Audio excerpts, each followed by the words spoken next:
要了解萬科金域南灣120方4房戶型嘅朋友啊，睇埋呢期視頻啊！嗱，權叔又帶大家睇下萬科金域南灣嘅二手樓啊！嗱，最近咧就好多同行啊，或者其他小伙伴咧就問我呢個問題：喂，權叔你最近做咩唔拍一手房嘅？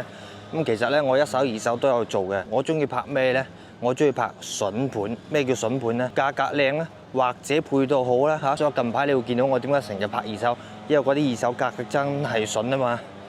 但係就睇下你適唔適合你嘅啫，就好似我而家話齋，2樓嗰套大平台，但係如果你話你覺得我唔中意咁矮嘅，你咪揀高層咯。我啱啱咪話講咗嘅，高層有到30幾樓嘅，望到成個東區石岐嘅夜景嘅 ，OK 嘅冇遮擋㗎，都可以揀㗎嘛，價錢差唔多啫嘛。其實萬科物業都好啊，你睇下後邊嚇幾勤力做嘢，你睇下，確實咧呢個面積段嘅業主咧最近真係一直喺度出貨啊，但好老實咁講啊。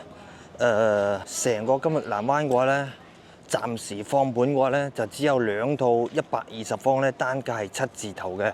咁我而家拍嗰套咧係有平台嘅，另一套咧就冇平台嘅。而之前我視頻講嘅嗰個係百零萬嗰套咧，就已經賣咗㗎啦。所以如果真係有興趣了解嘅，可以啲我嘅。我冇諗過嚟到之後已經有人睇緊㗎啦。業主都換咗把鎖㗎啦喎，已經指紋㗎喎，鞋櫃保養都可以啊。牆紙貼晒㗎咯，其實都保養得 OK 㗎喎。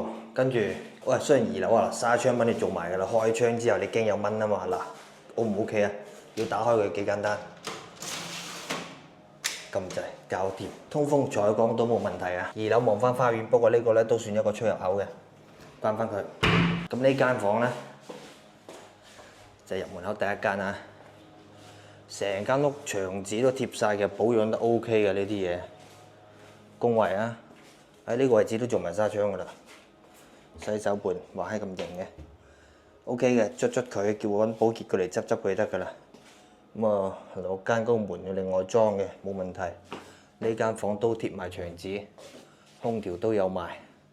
同樣紗窗都有，不過呢邊個景觀咧就啱啱講嗰個門口出入嗰個頂啊，保安亭個頂，所以冇咁靚仔啊，唔緊要，拉翻窗簾一樣，張床唔要㗎啦。客廳就萬科橫廳嗰個設計啦，你睇，空調都有埋配埋，燈嗰個唔使換，吊頂都黐埋牆紙㗎啦。橫廳啦，梳化房呢度電視房嗰度，當時業主都掛過電視嘅。廚房，哇，可以喎，呢隻櫃幾型喎，不過裝咗之後咧。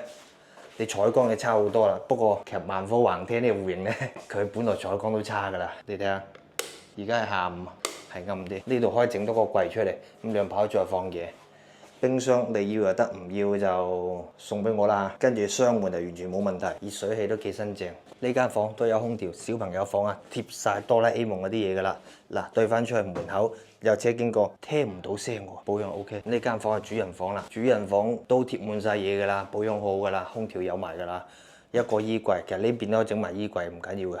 甚至咧，你到時咧直接整翻個7字形衣櫃得㗎啦。咁呢邊又唔要，衣櫃整到呢個位咧，方便出入啊嘛。咁啊，下邊嗰度留翻個空咧，就攞嚟放手機嗰啲嘢啦。嗱，呢邊有床頭櫃，洗手間可以啊，幾乾淨，都有紗窗仔，呢邊都做埋。你睇個平台咁大，有人睇緊㗎啦，已經成100方嘅平台啊啦。嗱，如果有需睇呢套2樓大平台個單位咧，啲我得㗎啦，單價7字頭啊。嗱，關注我啦！